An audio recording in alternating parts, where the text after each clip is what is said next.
মই ঘৰত অকলে আছিলোঁ, মানুহজনো শুই আছিলে অসুস্থ।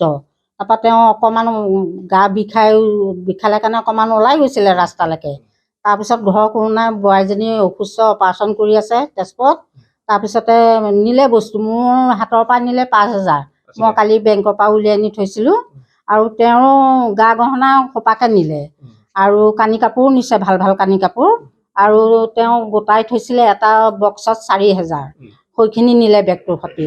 আৰু তেওঁ বেলেগে আছিলে মুঠতে 20,000 25,000 মানৰ মানে টকাই নিলে, গহনা পাতি সম্পূৰ্ণই নিছে।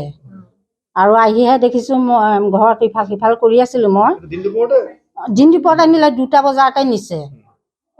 মই ইফাল সিফাল গৰু চৰু হেৰি কৰি আছিলোঁ, ক'লৈকো ওলাই যাব নোৱাৰে। এতিয়া কি কৰা হ'ব? দিন দুপৰতে যেতিয়া এনেকুৱা মানুহৰ ঘৰত এনেকুৱা হয়, কি বাৰু থাকিব বাৰু মানুহৰ ঘৰত আৰু হেৰি আৰু মানুহ কি নিৰ্ভৰ কৰি বাৰু থাকিব এনেকৈ?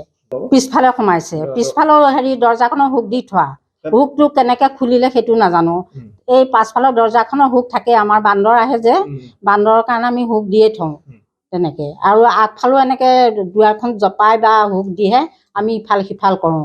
আধাৰ, পান কাৰ্ড এইখিনি বস্তু আছিলে মানে ডকুমেণ্টছবিলাক, এই ডকুমেণ্টছবিলাক নিলে। আৰু গা গহনা নিলে, চেইন আছিলে, আঙুঠি আছিলে, তাৰপিছত কেছ পইচা আছিলে অলপ, 10-12 হাজাৰ মানে, আৰু তাতকৈ বেছি নহয়। ঘৰত কোনো নাছিলে আপোনাৰ? ঘৰত কোনো নাছিলে। এইটো কোন জেগাৰ? এইটো চেঁচা সত্ৰ, জামুগুৰি সত্ৰ। থানাৰ পৰা বেছি দূৰ নহয় ন? থানাৰ পৰা 0.5 কিলোমিটাৰ।